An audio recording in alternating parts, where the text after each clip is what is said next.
I don't want to roll. Hello, ladies. Where you can't. I can't believe you did that. Hello, ladies and gentlemen. Welcome to the third episode of Center Court live. If you're watching this live, welcome. If you're watching us on YouTube, thank you for checking us out. Feel free to comment below, like, and/or subscribe. Our Twitters will be in the bio as well if you want to keep up with my pretty face or Burgers or that other bum underneath me, Leeroy. We got 4 big topics today.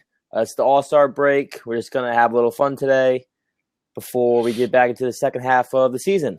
So first off, we're going to talk about first half of the season. We're at the All-Star break. It's time to go over an overview and a recap of what happened in the first half of the season. Big surprise for me. Celtics are a 3 seed and looking to make a big thump to maybe make some noise in the East. Thoughts? I think they're coming up. They definitely have a good starting 5, and their bench is getting a little better. I think it's got to be the biggest surprise out of the Eastern Conference. I mean, I was watching them play the Clippers the other night. They won in overtime. And I got to be honest, Bradley hit some big-time shots. Isaiah Thomas, maybe 5'9", but he plays like he's 8 feet tall with a lot of confidence. That's their best players. I like what Jay Crowder does. I love his defensive presence. Him and Lance Stevenson had a little battle going back and forth. You guys know how I love my boy Lance. But it was a good game. And I love Brad Stevens. He should be coach of the year as of right now. To be honest, you think so? He can't because of how good the Spurs and the Warriors are. But he's doing a great job with this team. I know the other night they were late in either the fourth quarter, and he drew up a play, and they were running the play, full shot clock, and then they got down to like 8 seconds, and he called a timeout. So he said, scratch that. He made a different play up. I've never seen a coach draw up a play and then halfway through the shot clock go, this ain't working. Let's go do a different play. And what happened? I'm pretty sure Isaiah Thomas got an and one and went to the free throw line, and I was just like, wow, that's big time coaching right there. Yeah. But yeah, he's a great coach right now. But I mean, you look at the pieces there, and you don't think they should be, doing as well as they are. So that's another, compliment to his coaching ability because they have a lot of good pieces, but they don't have, maybe that one or two key, go-to guys that you superstars. No, we're gonna talk about trade rumors. So I don't want to jump the gun yet, but if they make a move here for a Dwight Howard or an Al Horford, you very well may see the Celtics team make some noise this year. The suckers?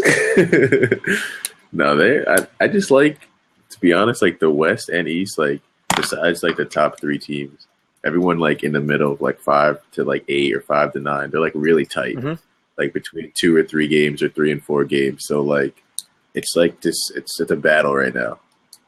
I think that's going to be a battle the second half of the year since a lot of those teams are so close and they're going to see each other a couple times, especially the teams that are in the same conference as each other. If you're in the same division or whatever, you're going to see each other a couple times on the stretch here. So really, these matchups when you're playing the teams that are close to you are going to be really key coming down the stretch.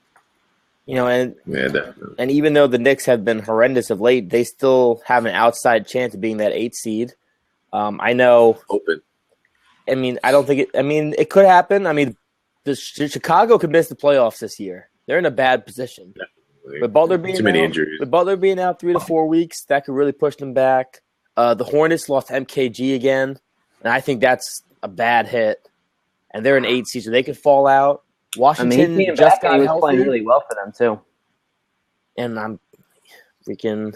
He had to get hurt against the Pacers.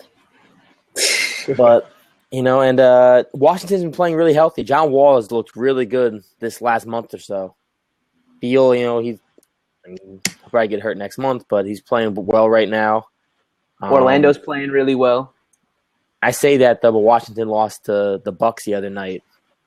And the Bucks are playing good, too. They are. Ever since they moved Greg Monroe to the bench, they've been having some more success because he just can't play defense. But it's almost I want to know what it's almost some of these schedule bottom of the East are so mediocre are like, there's average teams, so they're all beating up on each other right now. I mean, there's not much that really separates like the 5 seed from the East to a team that's looking from the outside in.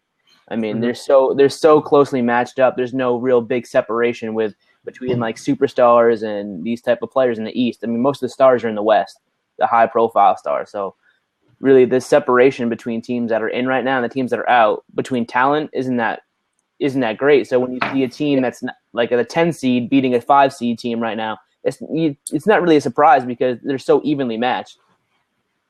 And when you think about the Bucks, I mean, last year they were a playoff team.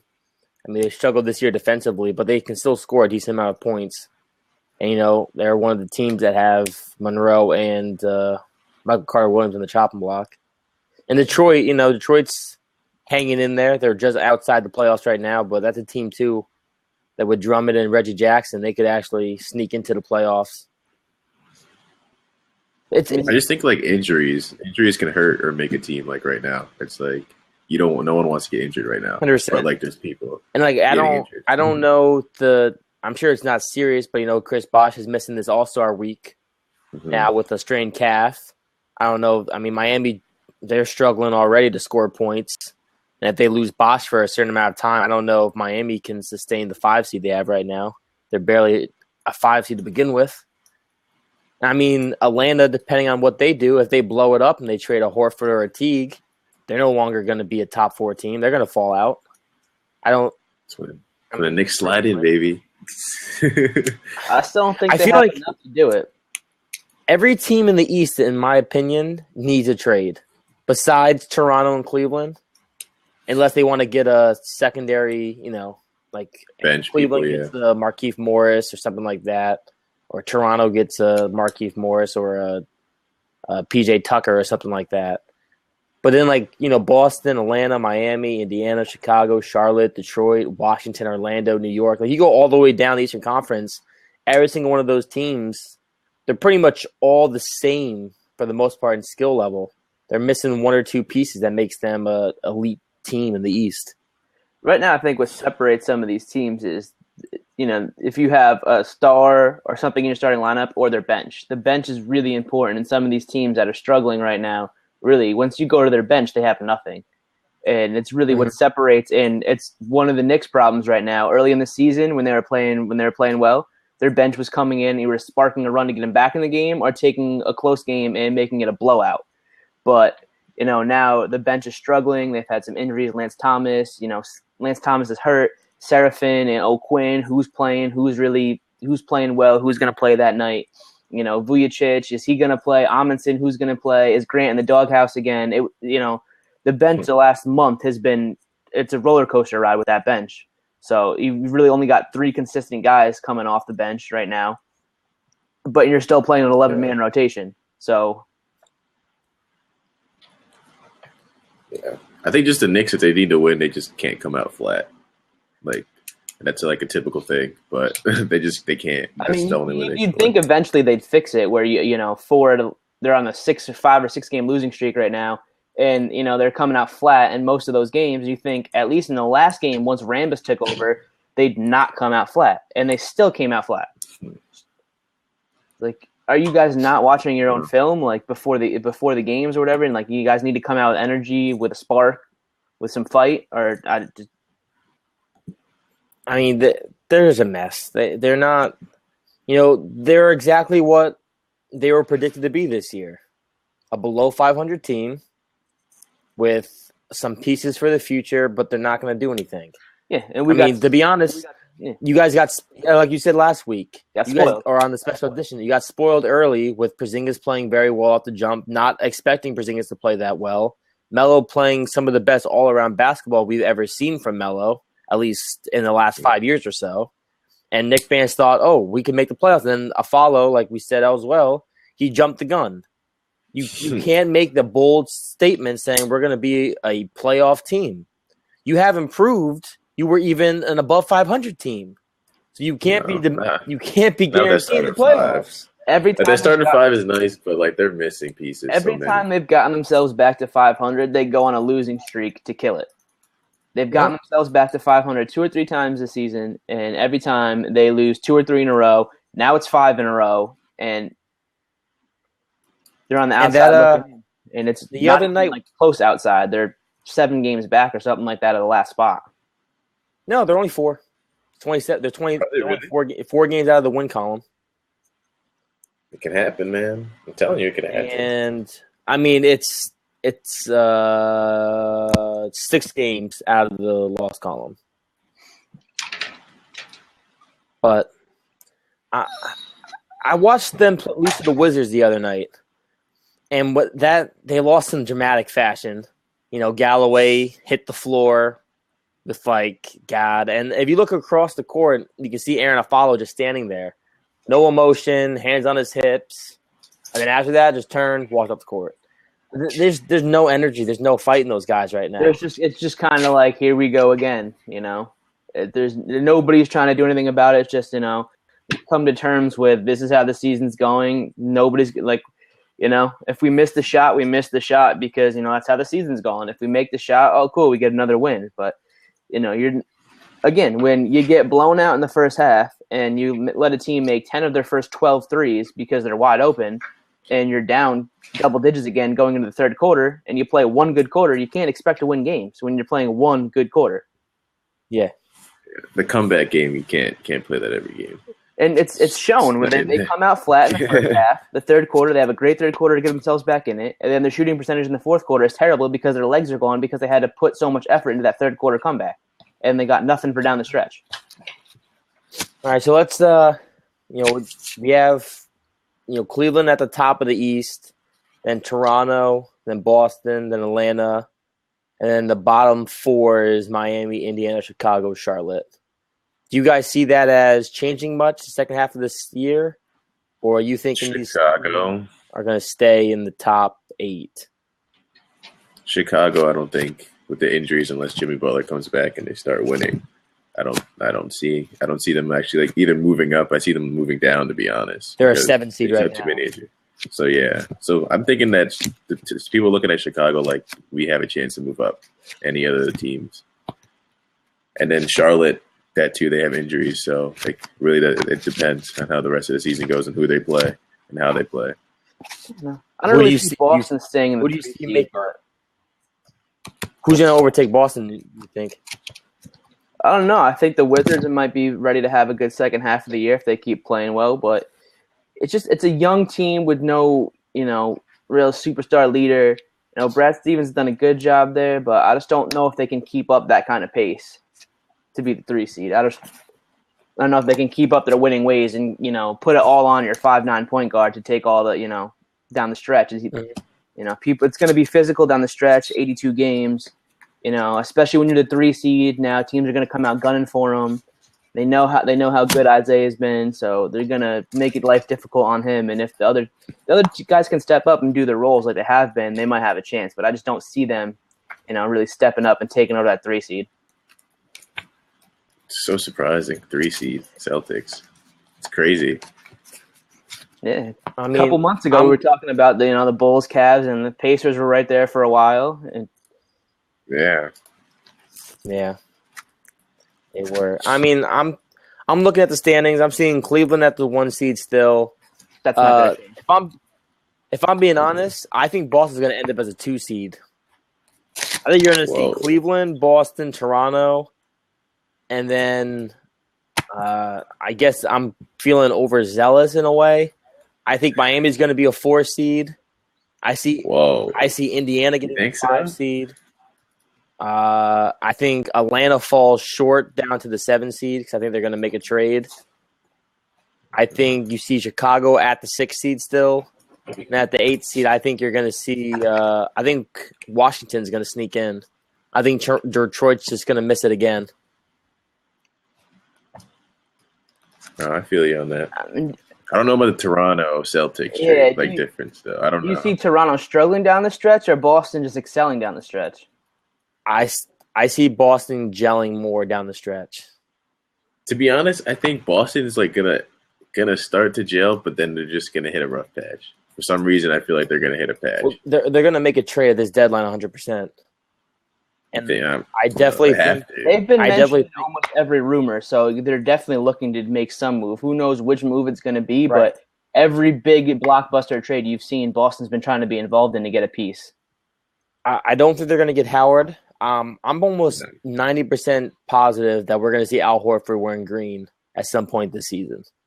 I'm pretty set on Al Horford going. He's in a lot of talks too. That's just them. It's a lot of teams. Yeah, but I think Boston has the most to give. He's a good piece. He's an established big, but he's starting to get up there. And the Hawks, with Budenholzer, I think they're wanting to play more, spread the floor, probably go a little younger, a little quicker, and play a little small ball. And I think Horford, he can play. I mean, he plays center right now, small ball, but is he really quick enough to be, the small ball type player they need? So I think maybe that's the reason for the move. And Boston doesn't really play fast pace; they play a more slower pace. And Horford can play that. Right, Horford can stretch the floor because he can shoot threes, and he's more of a. And he's a. I'm not saying he's a good rim protector, but he's a decent defensive presence down low. I don't think he's going to block a lot of shots, but he's good at getting his body where it needs to be, and he's a good positional player. But compared to what's around him, to like Olynyk and Sullinger, he's an upgrade compared to those two guys. So do you see them getting rid of one of those guys? Yeah, I think Kelly going to have to. Kelly Olynyk.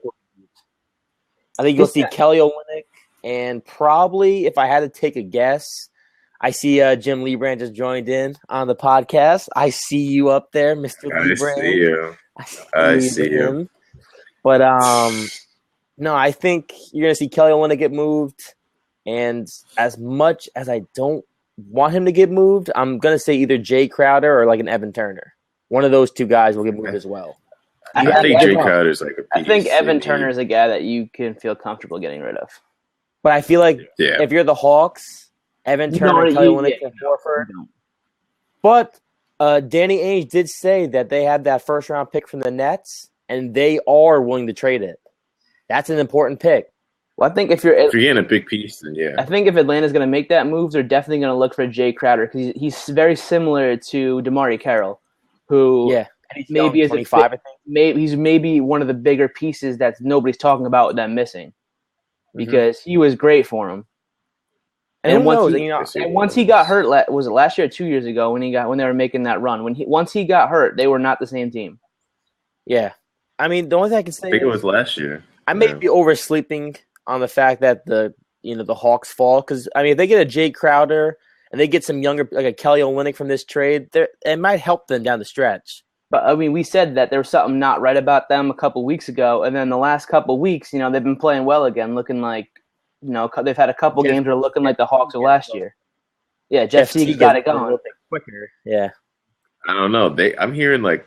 They're saying like everyone's up for trades, like everyone. Yeah, Korver. So. I mean, they're not going to move everybody. I don't think anyone really wants Korver. Okay. I don't think they wouldn't do that much right now. Millsap, I think you keep Millsap. For Korver, you're going to have to give up too much for what he's worth right now. Yeah, and I mean Teague. I think Teague's going to Utah, and I still think that's going to be a trade that gets made. I'm not sure who Utah gives up, but that's another good young team that.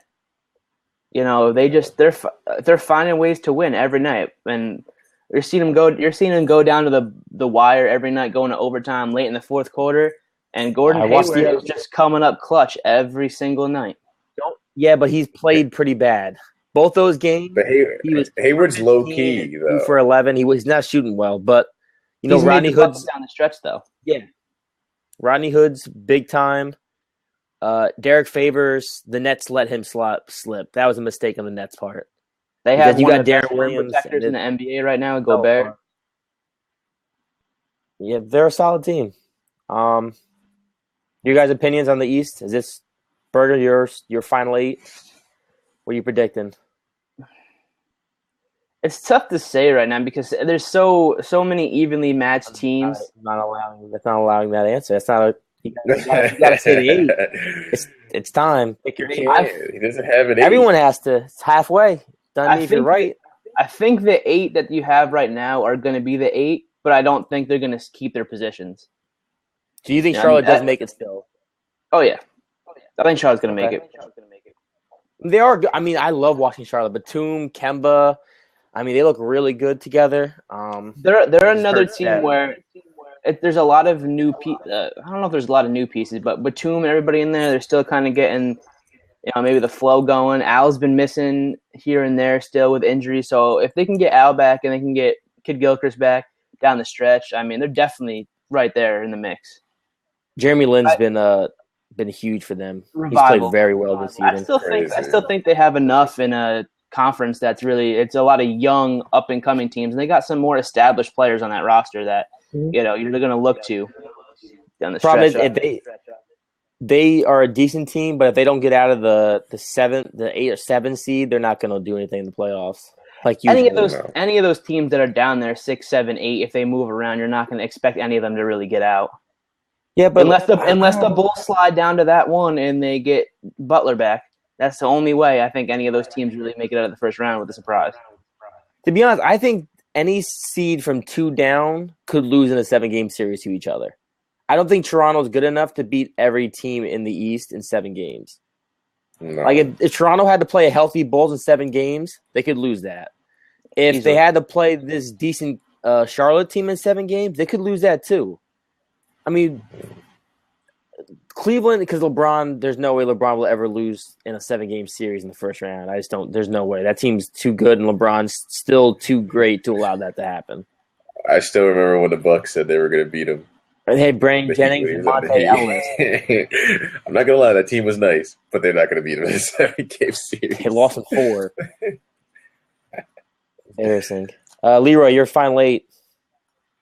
I'm just going to have to agree with Berger on this one. I just think, to be honest, I think they're all going to be like that team, those 8 teams, but Chicago's definitely going to have to fall 1 or 2 because of injuries. And I think Charlotte's coming up, and they could, if they have to get out of the 7th or 8th, like you said, to make some moves in the playoffs, but it just depends on the rest of the season. We all have the Knicks not making the playoffs, and we all have Detroit not making the playoffs. I'm saying if Chicago doesn't make the playoffs because of injuries and Charlotte somehow doesn't make playoffs because of injuries, Knicks, I'm saying slide it. Oh, which teams are ones on the outside right now? Washington, Detroit, New York. Washington's not even in the mix right now? That's why. Washington, I keep forgetting. Washington's only 2. Washington's 2 out in the loss column. Forget it. I take my statement back. Washington's going to be in the playoffs. You think? Yeah, forget it. If the Knicks can't make it though, I don't think the Knicks can beat Washington. If the Knicks had to play Washington in the 7-game series right now, Washington's winning. If that was like the playoff, anybody's beating in the 7-game series right now. Besides the Nets, besides the Nets and Philly, the Nets have been playing kind of nice though. They've been winning. Because Joe Johnson wants to raise his trade value a little bit. Because Joe Johnson is nice. He's just been on the wrong teams. No, those Atlanta teams are pretty good. They should have. Sorry, the Phoenix and Atlanta were on good teams, but like after that, it's just come on, dude. He shouldn't have won. All right, so I think we wrapped up the East pretty well. Now we in the West. I'm gonna go through a little rundown of the conference. You have Warriors at the top of the helm. San Antonio, OKC, Clippers, and then the bottom 4 are Memphis, Dallas, Portland, and Utah. You have Houston 1 game out of the playoffs. You have Sacramento 5 games back in the loss column. Denver 6 games back in the loss column. And still breathing but holding on by a thread, the Pelicans are out by 7 in the loss column. They're not going to do No, they're too hurt. They're disappointing. They are. My man Drew Holiday. No, that's what happens. Eric Gordon, Tyreek Evans, and Drew Holiday. Those 3 guys are just injury prone. I mean, like you have like the best up and coming player probably in the NBA. And you're not going to try to make a move to get him any pieces. Like, no, I'm not even talking about like this trade deadline, but like in the off season, like you thought Drew Holiday and Tyreek Evans and Eric Gordon were the answers, and like you're pairing them up on a front line with like. And Norris Cole. You're pairing him up on the front line with Omir Ashik and like Ryan Anderson. You're not giving him any protection. And they're not giving him any help either. And you can't. He's the top 5, top 10 in each category in the league, and there's nothing he can do. His team's just losing because he can't.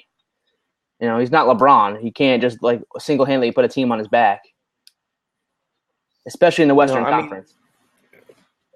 It is a disappointment because I think that 7-game series last year against the Warriors was one of the better series in the playoffs. I know that we watched one game, Leeroy, at Mike's house.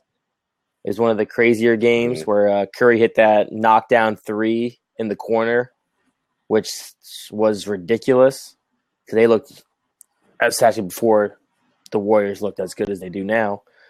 But the Pelicans are definitely a disappointment this year. Well, how bad does firing Monty Williams look now? Like, I get it. It's no different. Like, Alvin Gentry's getting all this hype this year. No different than Luke Walton's going to get this offseason. Not that they're not good coaches, but the Warriors can do wonders for your resume when they are this damn good. And I mean, I could probably go out there on the bench and win with them. I mean, but I'm looking at the standings. I don't see it moving. I don't think Houston's going to make the playoffs. That team is just take the head coach's quote the other day. I'm coaching with a broken team. When the interim head coach comes out and says that, you can't have any faith in that team going on the stretch. But the surprise is Portland. I don't trust Portland's James Harden in right now, and Portland was looked at to be one of the worst teams in the league after they got rid of Aldridge and the moves they made. But they're right. Lillard's been fantastic. CJ McCollum, he's my winner for most improved player of the year. He's most improved this year, in my opinion. He's been amazing, and they wouldn't be this good without him. CJ was like, I can play now. And then, guys like Aminu's played great on that team. He's a solid. He's a solid. He's starting, player. But he's a solid positional player. Especially when they lost. When they lost Wes Matthews, they thought they thought it's a big move. But I think you could say right now, CJ McCollum's been an upgrade from Wes Matthews at this point. Yeah, well, we all had as much defensively, but he's been explosive on the offensive end. Right, and Matthews, since his Achilles injury this season with Dallas, he hasn't looked very well. Not every person is going to come back from an Achilles injury and look like they got Achilles. Majority, that's a career-ending injury for most time. But no, I mean Memphis, they're in a bad spot. They're in a bad spot. Gasol losing Gasol for a month. That gives Houston a chance to actually slip in, but sadly, they say a month. I thought they said it was indefinite amount of time for Gasol's injury. They said he could be out for the rest of the year. Oh, that's even worse then. They're done, man. They said it's a broken foot. It's an indefinite period of time. They're not sure. He could come back. He might be able to come back, or he might not be able to come back. Okay, so that's their defense. Conley and Randolph could still keep Memphis as an 8 seed, but they're going to drop in these standings.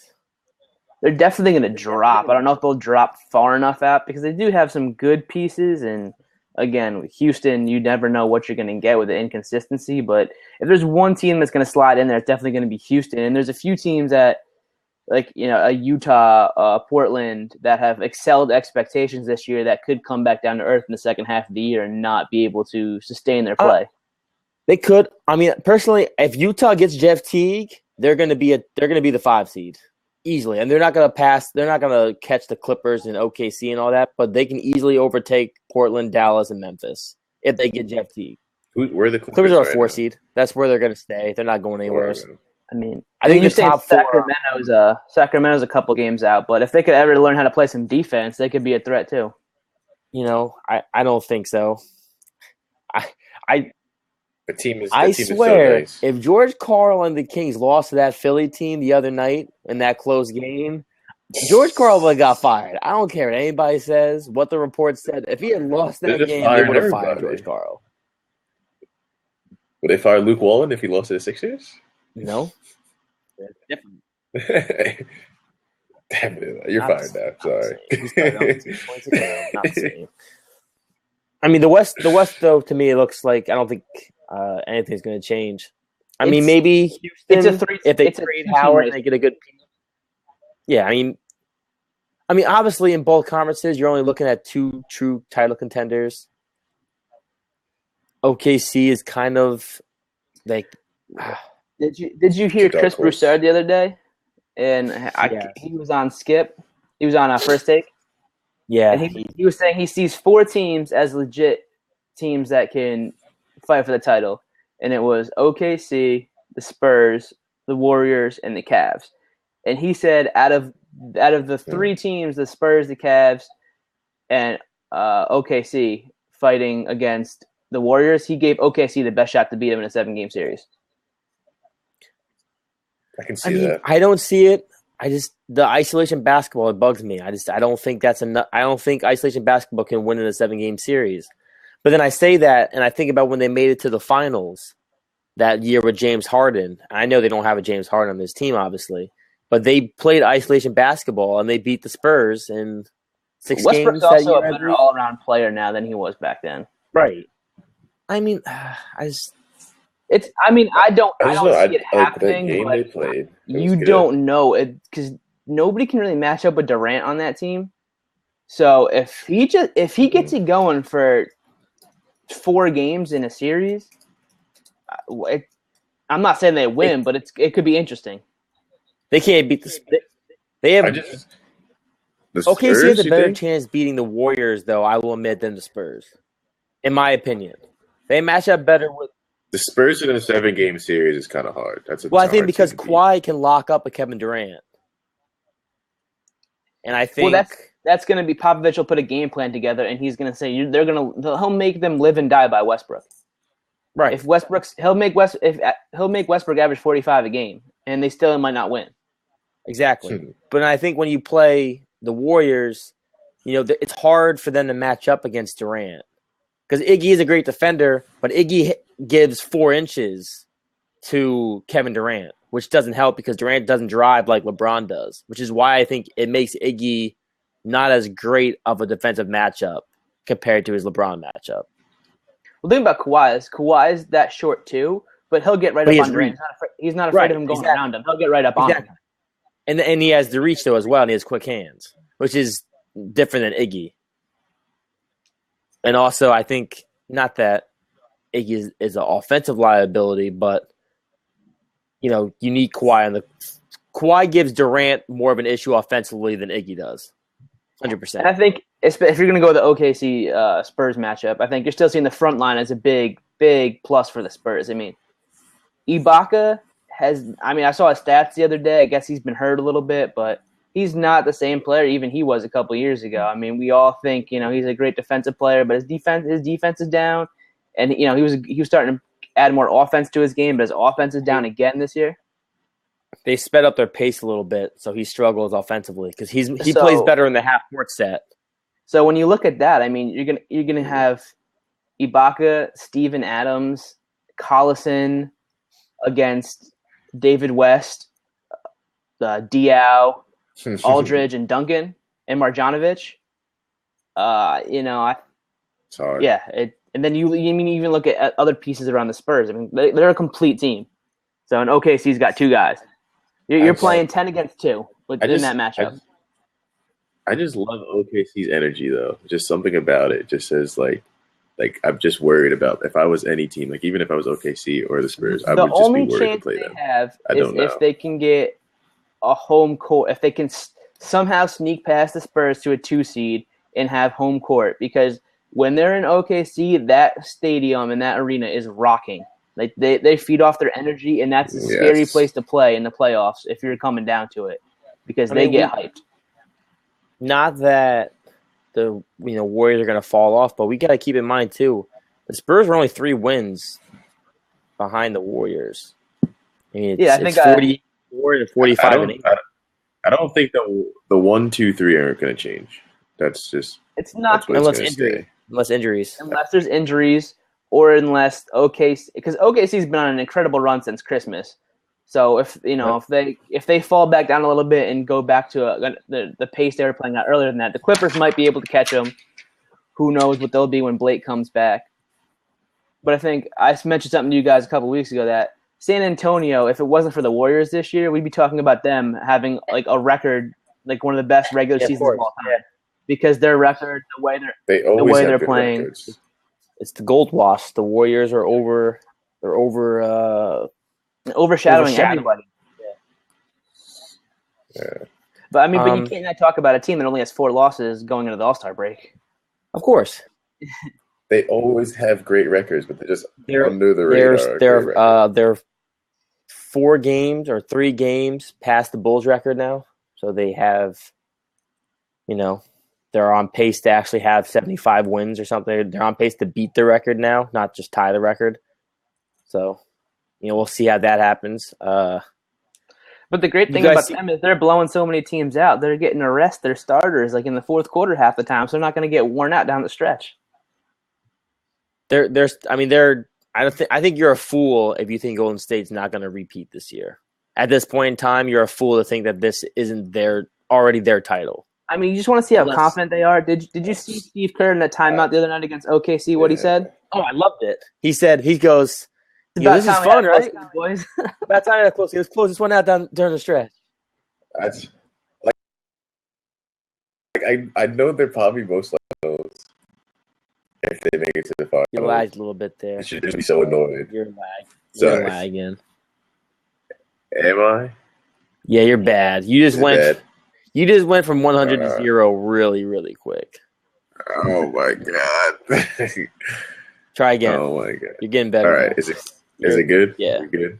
All right, I was just saying that I just feel like whoever they play in the finals is just, or even in the playoffs, they're just going to be so annoyed with them for like the whole season that they just want them to be out and done with, so they can stop talking about them. No team has the talent to do that, though. I just want it to happen. I know it's probably not going to happen. You're speaking like a fan, though. You know what I'm saying? Like I know. I'm not. It's just I don't know. I get from the stats that know it's going to happen. The only chance anybody has is if Clay and Curry go cold at the same time. I mean, think about it. They went cold in that game against OKC, which is why it was so close. They were 1 for like 14 combined from 3 the first 3 quarters. That's the type of thing. Like if they start getting in a shooting slump though, and like a playoff series, can they snap out of it quick enough? Because I understand Clay was cold all finals. I understand they won that game, but if both of them go cold for a couple games, it's going to be hard to recover. No, I hear you. I don't think they will because they're such good shooters. They're such good shooters that I think they'll shoot themselves out of a slump because they shoot so much that, they're one of those teams. They'll be 0 for 10 from 3 and they'll see 1 go in. They'll make 4 in a row. So definitely got to go in eventually. You're just going to have to hope. They just have to hope they both go cold at the same time or somebody gets hurt or So we're seeing these top 8 though remain, or do you guys see Houston going into the playoffs? It's if one of the teams has a major injury for like an extended period of time, then Houston maybe slips in. But I don't think so. I mean, the last couple of weeks, the 7, 8, and 9 have been flip flopping back and forth between because they're right there. They're all Houston's 1 game back or something like that. Houston and Portland just flip flop before the All-Star break because Houston was in the 7th win in Utah, but they have 2 more losses. Houston was in the 7th seed and Portland was in the 9, and then Portland beat them, but the game before the All-Star break, and they flip flop seeds because they're all so tight right now. So if you're looking at Utah right now? Utah's right in the mix too. They're 20. They're 26 and 26. They're an 8 seed. Okay. Yeah. So they're the Rockets are like 26 and 27, and Portland's like 27 and 26. They're 27 and 28. Houston. Yeah. So they're right. They're all right around 500. So again, I'm looking at if Houston's going to get in, it's going to be a Portland that's going to struggle in the second half of the year, or Memphis because of their injuries, or maybe Utah if they start struggling because they're young and haven't been there yet. But the Rockets are the only team really you could see sliding in there, and you would expect the Rockets to be in the playoffs after the year they had last year. But, with the way they're playing this year, you wouldn't be surprised if they, finish the season under 500 and, a couple games out. Mm-hmm. Trade rumors. I know that last night I saw one. It was a that was ridiculous. It's a blockbuster trade. Kevin Love to the Celtics and Carmelo Anthony to the Cavs. The Knicks would get draft picks in Moscow. Because we need another 7-footer on the team. That's the problem. But you use draft picks. The draft picks, yeah. You would get Brooklyn's first round draft pick. You would get Brooklyn's first round draft pick. Melo on the Cavs? You would get Brooklyn's first round draft pick. You get Ben Simmons. Brooklyn's not going to finish with the worst record. You think Ben Simmons is going first? I don't think he's going to go first. Ben Simmons is going first. Philly's not taking Ben Simmons. Who's going first if they don't take Ben Simmons? Brandon Ingram?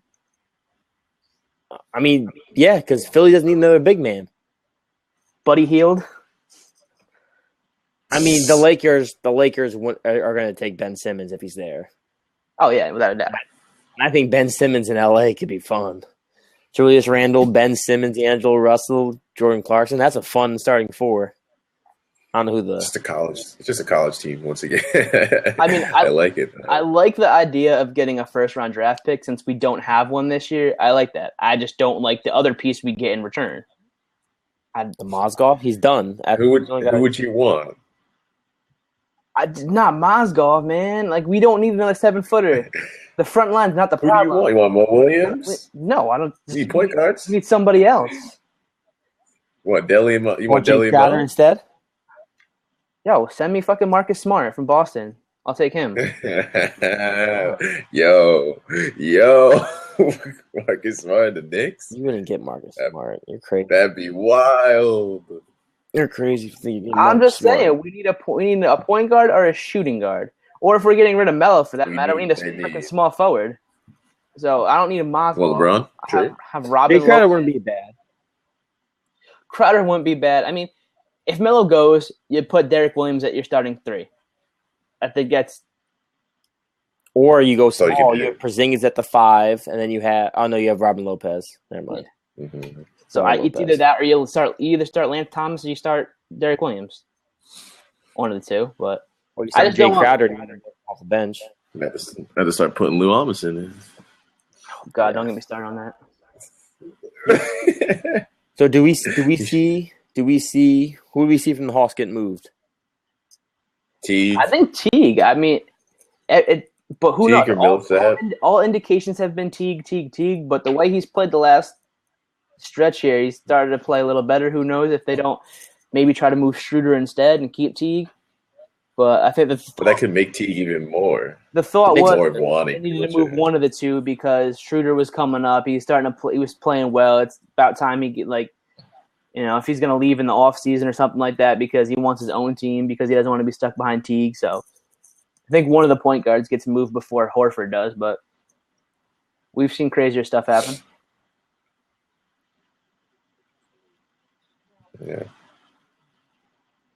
I mean, I think Horford. I don't think the Hawks are that far out of it where they should get rid of Horford. Because who are they going to play up top if they get rid of Horford? Like, if you get rid of Teague or Schroeder, you still have the other guy there, and they don't lose much. But if you're going to move Horford, you're kind of conceding like we don't think we're going to do anything this year. We're just happy making the playoffs, and then we'll reassess in the offseason. I wonder. I heard Nets want Millsap too. I read that before. So we could do Teague. I'm thinking Teague to Utah for like Lyles. Trey Lyles. Trey Lyles. No. Oh, is that his name? Yeah. I think so. Trey Lyles, and then either probably Trey Burke or Alec Burks. Not Alec Burks, probably Trey Burke. You have to see a point guard to move too. Keep both the Burks. If Atlanta gets rid of Teague, I think Horford move. I'm telling you, Horford to Boston. You can almost write this down. Right? I'm guaranteeing Horford is going to Boston because I can't see him in that uniform. I can see him in that uniform. I can't see Dwight. Can you see Dwight Howard? If they get, I don't like Dwight. Dwight Howard would be such a bust. That man. Yes, and it's just like the Lakers. Have to get Al Horford. The only team I can see Howard maybe being decent on, Golden State. Washington. Golden State. What is Howard's best traits? He runs the floor well, and he's great in the pick and roll. What does Golden State do? They run the floor and play pick and roll basketball. They don't got to give him the ball in the post. He gives him a little. You act like Angie Bogut does a lot, Kory. No, you know where Dwight Howard would be good? In Atlanta. No, in Atlanta, Dwight Howard would be pretty good, actually. Defensive anchor. He's from Atlanta. Exactly. He wouldn't be bad in Atlanta. And not that he's going to go there, but I think even Miami. He wouldn't be that bad in Miami. If you get rid of Whiteside, because Whiteside's going to be a free agent too. Maybe they're talking about seeing what the interest level is in Whiteside. Maybe you switch Whiteside and Howard. Maybe Houston takes a risk on him. I don't know. I think the Heat need to make a trade too because like they can't score. They don't have their 3 points. Terrible. Dragic was a mistake. But he was so good the year before that. I know he was though, but he's a decent player. Yeah, but he's not what he doesn't fit in with that system, that style of play. He looks awful. They need a true point guard. Trade Gordon. I heard they're looking for. They want like what's his name, Omari or whatever, Caspi. No, Omri Caspi. Omri Caspi from the Kings. I'm not sure what 3 points. I don't know what he's gonna do. That's what I said too. I was like, come on, guys, you gotta do something better. There were also, if you talk about the Kings, there were a lot of teams that are interested in Ben McLemore. Oh, I know the Cavs are one of them. The Cavs wanted to see what they can get from him. A couple teams wanted to see if they can get Ben McLemore. But who'd they get rid of then? JR or Shumpert? JR Shumpert, yeah. Get rid of JR Shumpert. Probably JR. I'm saying Shumpert. I would say Shumpert. You would get rid of Shumpert or you keep Shumpert? It's like you're trading the same player, basically. If I was the Cavs, I would rather keep Shumpert because he plays in defense. Right. You trade JR. If you're the Kings, you would rather have Shumpert because you guys can't play a lick of defense. So if you bring this guy in, it gives you some defense. And J.R. Smith is going to play less defense on the Kings than he plays on the Cavs. Dude, there will literally be like a fast break offense. There will be a shot in the first 8 seconds of every shot clock if the Kings had J.R. We would see Denver J.R. Smith back in action, where he was just a gunner for majority of the time. Probably see DeMarcus. Maybe McLemore. Hey, McLemore. Be fun. And what's his name? Who's the dude in the Kings who went from the Spurs? I can't think of his name. Bellinelli. Yes. McLemore and Bellinelli? To who? The Cavs. No. You're thinking you go too crazy with your trade. No, that's not bad. Yes, it is. It's one or the other because Cleveland would have to give up like something ridiculous to get both of them. They would have to give up JR and Shum. And somebody else. It's not you wouldn't have to just give 2 players up. You're giving up more than for that. Probably they just signed Bellinelli. Yeah, they just signed Bellinelli to a 3-year deal. Yeah, they're not trying to get rid of Bellinelli. The Ben McLemore one interests me though. Kind of like the Tyreek Evans one did too, but he's injured, so that's out of the question. He's done for the year. He's getting knee surgery. I don't think Tyreek would have fit. That would have been weird. He would have been Corver, but I don't just run the second unit. I think. Pretty much. I think Toronto is going to end up stealing Markieff Morris from the Suns. Who did they give up? Patrick Patterson? No, I wouldn't get rid of him. I understand that, but Terrence Ross, they need him too. But Morris is one of like the Suns' best players, so like.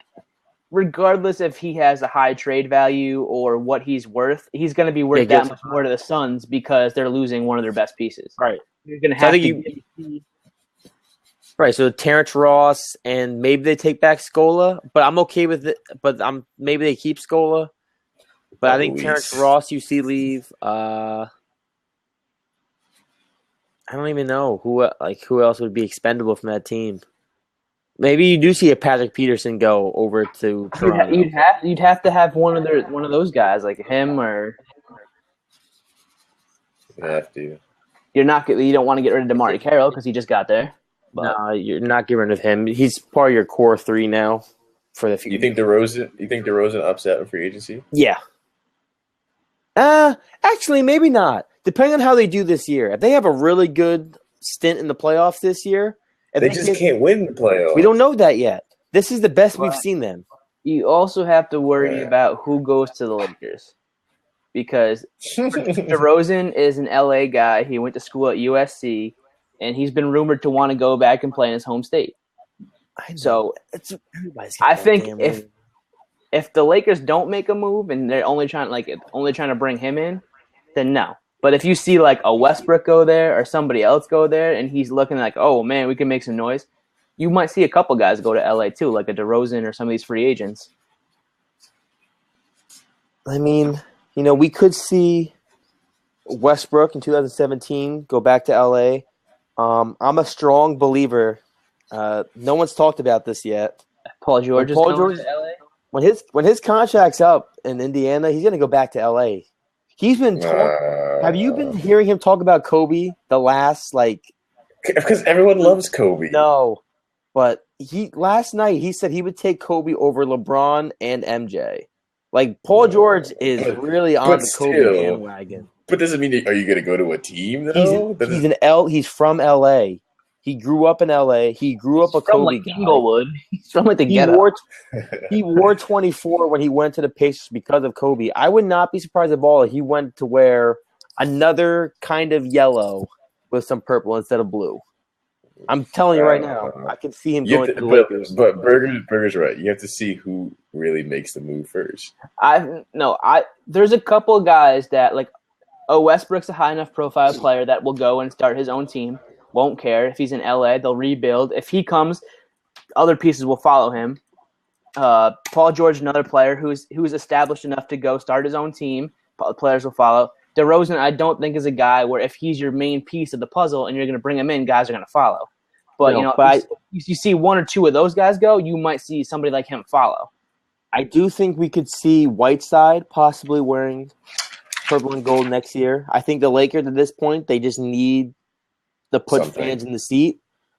And if they can get a DeRozan, if they can get a Whiteside, if they can even get a hint of a Russell Westbrook possibly coming to LA, you can trade either Clarkson or D'Angelo, who are worth a decent amount at this point. You get another decent perimeter player. Who that is, I have no idea. I think Westbrook is possible. They're missing a key established guy that's been in the league that can handle the load, that can be your number one scoring option, calm the troops, get them set. That's Kobe, but he's gone. He's got nothing left. So once he leaves, they need a replacement for him that can be the go-to guy, the veteran, the guy to get these guys set and going.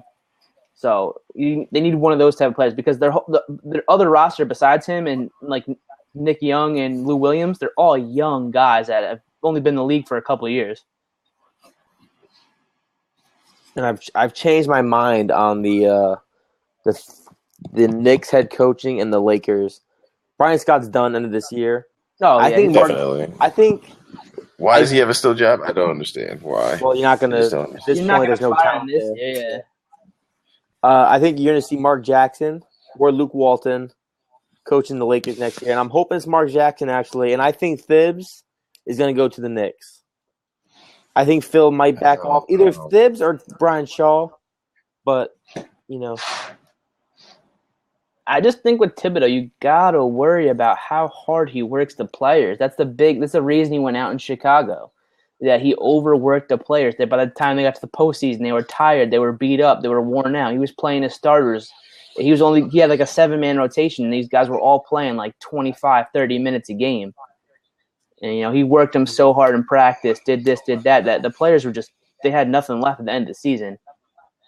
Yeah, I mean, I don't want to get into that too much. I don't want to get into the Knicks head coaching yet. But, it's just a thought for LA.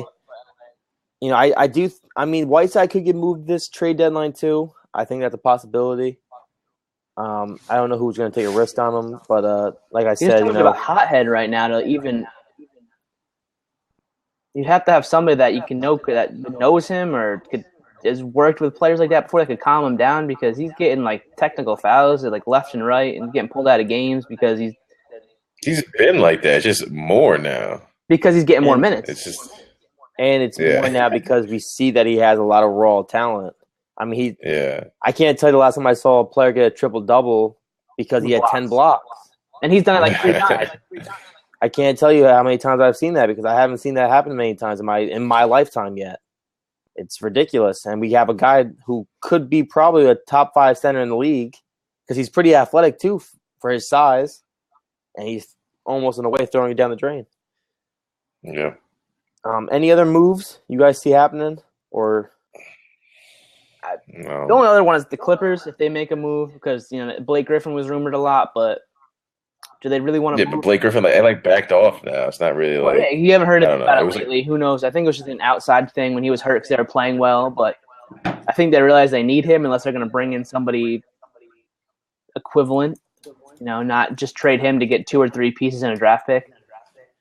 Yeah, not give up too much, I guess, including him. But I think the Clippers definitely need to make a move. I just blocked Jim, I think, from the chat on accident. I didn't mean to do that. There's a lot of teams I don't think will make a move. There's a lot of teams that think could make a move and probably should make a move, but they won't. They won't. It won't. I don't. That's we've been talking about it. I don't think anything big is going to happen. Well, it's just the thing about if it does, it's go off season. The thing about the trade deadline right now is that this offseason is going to be the biggest offseason in the history of the NBA. There's going to be so many big free agents. The new TV deal is coming in, and all the teams are going to get the salary caps going up in a crazy amount that nobody's ever seen before. So there's going to be a lot of money out there. Does anybody want to, pick up a bad contract right now, or have to take a bad contract right now, or have to, give up, use draft picks or something like that, or use money to bargain when they can just wait till this offseason and rebuild next year if they're not really, especially if you're not one of these top 4 teams. Because really, who's going to beat Golden State, Cleveland, OKC, the Spurs? Who's going to beat those teams that you see right now that needs a move? So why would you waste trades and contracts right now and you can just wait till the offseason and try to pick somebody up? Oh, I feel you. And I think that's the big key why we haven't seen any moves yet, and why we're there's rumors, but there hasn't been any real foundation to any of these moves because everybody's waiting for this offseason to see where the free agents go. And then I think once that happens, but I agree. I'm not sure how to unblock people. Block Jim on accident, I feel bad. What was the last thing that happened, trade-wise or anything? There hasn't been any moves, really. I don't think there's been any trades yet. There's probably... Was it the Joe Harris from the Cavs going to the Magic for nothing? That was the last thing that I can remember. Oh, Harris? Yeah. Probably. For nothing. Not that it matters. He sucks. Just take him. For cash considerations. And IOUs and coupons. For cash considerations and a D-League player to be named later. Oh, my goodness. All right. You want to move on, Kory? Yeah, so let's talk about tonight. All-Star break. All-Star 3-point contest, dunk contest tonight. So let's be honest, there's only one thing we're really watching, the 3-point contest. The 3-point contest. Beer runs will be made during the dunk contest and possibly skills contest. I mean, I'm looking forward to see how the skill contest unfolds. I'm interested because there's big guys in it. I'm a little interested in it, actually. But who do you guys have winning the skill contest? I say Isaiah Thomas. Let me look who's in it again. There's a lot of big men, a lot. Is Beverly Cousins in it? Beverly dropped out, didn't he? Yeah, he did. So that was my choice, but then he dropped out. So then I don't know who's replacing him. Draymond. I'm taking Draymond. Draymond's in it? Yeah. Oh, Draymond wins that easily. I'm saying Isaiah, man. He's too nice. Let me see. I'm looking at the roster right here. But I think it's an old one because Patrick Beverly dropped out. But it says Patrick Beverly, DeMarcus Cousins, Draymond Green, Anthony Davis, C.J. McCollum, Karl Anthony Towns, Isaiah Thomas, and Jordan Clarkson. Towns. Oh, my God. I just don't think these big men can make threes. C.J. McCollum replaced Patrick Beverly, I think. In what? The skills, I think. He blocked. I know that he replaced Chris Bosh in the 3-point contest. So he might be in the skills too. Oh, he's definitely in the skills. Maybe not. I don't know. But somebody replaced Patrick Beverly. I don't remember who it was. Who do you guys have for 3-point? Let me look at that lineup. It's like Clay and Steph are going to have a shootout, I think, but I feel like CJ or JJ Redick can heat up. But more likely CJ than JJ. I'm going to have to go with Curry. Obviously. I do think like I said. I do think Devin Booker could be outside because nobody's talking about him. I think Devin Booker could be a sleeper. I really do. Make Steph shoot with his left hand. But Redick's been in this before, and he hasn't performed well. True, that's what I said. Yeah. Clay had it last year. The only problem with Clay is his release and everything. It's so long. I don't think he can get through all the racks. And the way his shot is, he jumps. He uses a lot of leg in his shots. If he goes 2 or 3 rounds, his legs are going to be gone. Think about Curry. Is he barely gets off the floor. It's a like quick release. Man, he's got time. I'm still gonna. I think I'm gonna go with the sleeper. I'm gonna say Devin Booker wins it. I'm gonna go with Devin Booker. I'm calling the sleeper. I'm calling CJ. Forget JJ. I'm CJ. I was looking at Devin Booker too. I don't know. The rookie. All right. The rookie. And lastly, dunk contest. LaVine's gonna repeat. LaVine, yeah. Like, why is Drummond in there? He doesn't do anything. I do have LaVine as well. I do think Aaron Gordon could throw down a couple fun dunks, but I think in the end we're going to see LaVine just close it out. Barton could upset him. He's got something special in the world. Barton could. I think Barton's the only one that's got a chance to upset him, because we know big men don't get a lot of love in the slam dunk contest. True, they don't.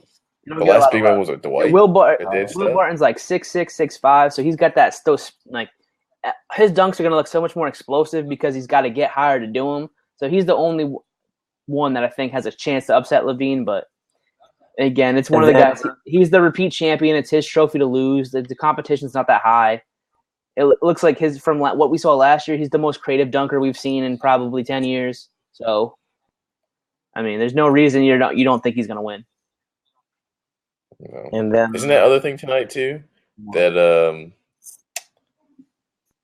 what's it called? That like 3-team things where they have like an NBA player, like an NBA great and then WNBA player. I forget what it's called though. It's like the first of. But Chris Bosh is in it. So I don't know. Yeah, I know what you're talking. They might have done that last night with the celebrity game. Oh, true. You might be right. I don't know who won that. They might have done it last night with the celebrity game and the Rising Stars Challenge and all that stuff. Who won Rising Stars? I didn't see. USA. Like what? USA. Okay. It was 154, 151. 3-point game. That's not bad. Porzingis had 30. Zach LaVine won MVP. He had 30. Porzingis. Yeah. Pretty much from what I saw, it was just like the All-Star game. There was no defense played at all. You know. I'm hoping Kobe pulls something out. I'm hoping. Maybe. I'm thinking Kobe goes and takes like a good 35 shots on Sunday. I'm thinking Kobe goes out the starters, plays like the first quarter, and then doesn't play again. Are you serious? Hey, Kobe, come on. No, he doesn't need it. He doesn't need to right now. No, I think it's not LA. I think they send Kobe out there. He hits 1 3 and he just walks off the court and says, "I'm done. That's it." I think with Kobe playing on such a horrid Laker team this year, that he wants to show that like if he had a little bit more, he would have a little bit more. And I think the intensity of being around the younger bunch of guys for the last time and wanting to show them that, like, yeah, I'm retiring. Yeah, my Lakers team sucks. I'm not as good as I once was, but don't forget who I am. He can still score. I know, but I want him. Kobe can go out there and do drop 25. Like, don't forget who I am or who I was. I'm thinking we may see some. Or we're either going to see Kobe, win MVP, or we're going to see Kobe go like 4 for 17 while shooting just 17 threes and just launch them up like I don't even care anymore. And he just gets MVP. He's just going to start shooting from half court and see how many he can make. Kobe won't win MVP because he won't take it if he just wins because no. He's too much of a competitor. He'd be like, you're trying to give me this trophy and I had 2 points. Get out of my face. Well, that's almost why I think that's almost like my thing. Well, he'll come out with the starters, and when you see him go to the bench, he won't play again just because, it's the same type of thing. I think when he gets out there and he's playing with all these guys, if he's just like watching him fly up and down the court and his legs start to go like they have in some games early on this year, he's just gonna say like, I'm just gonna hang it up in my last All-Star game. I'm done. I played my 7-8 minutes. I'm done. I showed up for the fans because they voted me in, even though I don't deserve it. So now we have the last topic for today's show. Our predictions for MVP, Most Improved, Defensive Player of the Year, Sixth Man of the Year, Coach of the Year. I forgot about Coach of the Year. We'll start from Coach of the Year. I think MVP. Can we just skip that? Curry. There's no way Curry loses that, right? I think if Curry wasn't in it, I think Draymond Green would probably be in second, Westbrook in third, LeBron. Did you see? There's a thing on ESPN that has like the racing. Yeah, Draymond's not even close. Well, because he's overshadowed by he's not close. Yeah, but he's got still take him out. Yeah, he's leading the league in triple doubles, and he's a power forward. Kawhi, outside shot. Kawhi would be an outside chance. Yeah. What is it? It's like Steph, Durant, would be LeBron, and Kawhi. Top five. I think our top five would be Curry, Westbrook, Draymond, Westbrook, Kawhi, and Durant would be the top five. And LeBron's going to be in there because he's LeBron.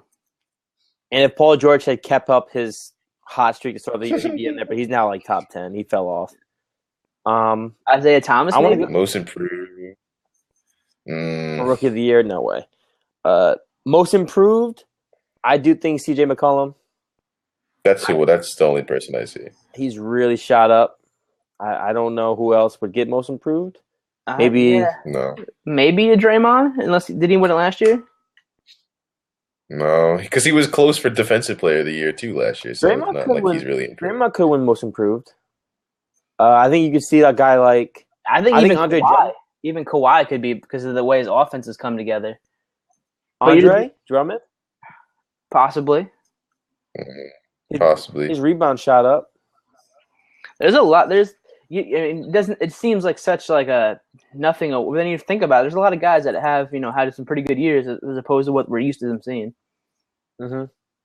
That's true. I still think CJ McCollum gets it only because of the impact he's had on the team has been so huge this year that without CJ McCollum, I don't think we're looking at Portland even as a talk for the playoffs. No. I think you even maybe throw like same thing for like the Jazz. Maybe throw like a Gordon Hayward in there or. Rodney Hood could be most improved as well because he's been electric from the field. I could see Gordon Hayward in there too because he's coming up. Defensive Player of the Year. Kawhi or Draymond. Kawhi, yeah. That's all he really could do. Don't kill me for saying it, but. I'm gonna kill you. Don't say it. Whiteside be Defensive Player of the Year? Just because he gets blocks with triple doubles, I mean, I think he has a lot of selfish blocks though. That's my only thing. He gets a lot of blocks. He's a great rim protector, but he leaves his man too early to go for a block. And it's one of those things where you watch him play. He really has like his defensive IQ and like his discipline are terrible, but he knows how to block shots. Right, it's not help defense. It's more, I'm going to save. I'm going to go muff this shot defense. Yeah. Okay. Who would you guys pick for defensive player? You guys are picking between Kawhi and Draymond? Draymond, yeah. Okay. Lastly, Coach of the Year. Oh, no, six man. We didn't do six man. Six man. Will Barton? Yeah.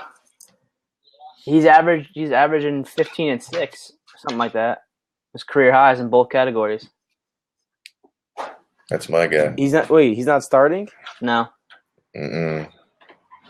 Surprisingly. Really? It's like Moody. They need something off the bench. Moutier, Foy, Gallinari, Fareed, and Jokic. Is Moutier decent? Can someone please inform me? Is he decent? He can't shoot, but he's a point guard. Yeah. That's what I heard. I gotta be honest. When I'm thinking six man, maybe y'all are gonna kill me. I'm going with Linsanity. Oh my! Jeremy Lin. Cut the corner off right now. Jeremy Lin's been. No, bro. Come on. What is that? Did anyone else hear that? Yeah. Yeah, I heard it. I'm thinking Jeremy Lin. He's averaging 11, almost 12 points a game, 3 rebounds, 3 assists. He's had I'm just gonna leave that couple there. of performances. That's my pick for six man. My pick. I feel like nobody. You both have Will Barton. Yeah. Jamal Crawford. I don't know. He's a sleeper. But I think it's just because he's so good off the bench that like when you see the numbers, you're just like it's Jamal Crawford. But I mean, he's electric off the bench. That's the one guy I hope wins a championship eventually. Jay Crossover. He's so nice. And then for Coach of the Year, you guys already know my pick. I think Brad Stevens, despite the Warriors. I would agree with that too. I don't think you can give it to somebody from the Warriors because Luke Walton doesn't get official wins. They go to Steve Kerr, but he wasn't there for half the year. So I don't think it's fair to give it to him because even though technically it's his team. But I agree. I think you're going to see them give it to him just if they break the record. Just so you guys know, I just got an update that apparently at the All-Star game today, Popovich was guarding Kobe one-on-one on the court, apparently. I think that's another guy. You could say Popovich is an outside shot for Coach of the Year because their record's so good. Yeah. He's been there the entire time. Maybe Billy Donovan, his first year, if he gets into the 3 seed. Tell Sarah to stop rattling paper so much. You don't know. That was me. I moved something. Maybe Dwayne Casey if they stick to the 2 seed. Dwayne Casey could win it. A couple weeks ago, I would have said Dwayne Casey, but I just watched Celtic games, and now the Celtics have won my heart over. I'm seeing a lot of green and white. I'm seeing a lot of green and white these days. Like, when did they give out the Coach of the Year award? End of the season. Before the playoffs? Or end of the season? Before the playoffs. Well, everything before the playoffs. MVP and all that, I think. Yeah. All right. Oh, what about Rookie of the Year? You're just going to skip that one? Oh, yeah. Well, it's Towns and Porzingis. It's Towns the whole time. Towns already I'm saying Porzingis. Towns already won it. You're crazy. Okafor is like no. It's because his team sucks, even though he's putting up numbers?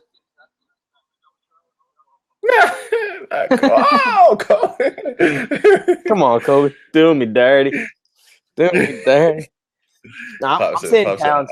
Towns has been ridiculous this year. Like Porzingis has been great, but he's not a Carly Towns. And if you guys, what if he gets hurt in the skills challenge? Whoa! What if Melo does get traded, vetoes his trade clause? Porzingis averages 25 and 10 down the stretch.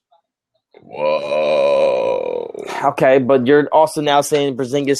You're also saying Melo gets traded now. You already said before you don't think Melo gets moved. He doesn't get moved. Melo goes to the Cavs. All right. LeBron just says, I'm not going to score anymore. I'm just going to pass. And Melo becomes MVP. You're saying Towns already has it locked up. I'm saying what happens if Melo gets moved? Porzingis is the number one option. He averages 25 and 10 second half of the year. We can readdress this question at a later date.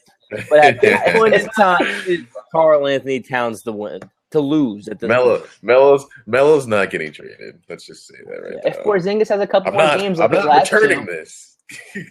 It'd be so tight. I mean, if he gets moved, I'm going to have to be a bandwagon Cavs fan because Melo's my dude. I know. Melo's so nice. We addressed – I think we're good. Talked about the overview, everything else. Good show. Yes, I look forward to the second half of this year. I think, even though we're 3/4 of the way into the season, which I never understand why the All-Star break is halfway mark. Makes no sense, but – the last quarter of this season is always when the best basketball comes out. You see every team playing a little bit extra, a little bit harder. The marquee matches, the hustle gets all coming up. Right. And I'm looking forward to a good second half of the season. I'm hoping my Pacers make a little run in the East. Obviously, got to root for the Hoosiers. Root for 'em. I'm looking forward to seeing what Boston does with Al Horford. I'm looking forward to seeing how this Toronto team responds to a coaching change, which they won't. No. And who they get? I plan on enjoying Kobe his last quarter of the season. I plan on not watching the Lakers if they're on national TV, which they always are for some odd reason because of Kobe. Kobe's farewell tour. But I'm looking forward to it. Should be a good end of the year. That's going to do it for us. Everyone, thank you for tuning in to this episode of Center Court. Sorry for enjoy your. Yeah, we're a little bit late today. If you're watching this on YouTube, thank you for watching us. Either like or subscribe if you like us. We post a video every Saturday night following the show that is live on blab.com at 11:30 a.m. on Saturdays. With me, as always, Chris Berger, Leeroy Eve, Ev. Is it Eve or Ev? I fuck it up every time. How do you not know this? We've known each other since high school. I'm just gonna leave this chat right now. All right, Leeroy Eve. Everybody, thank you. Berger, Leeroy, pleasure. As always. As always.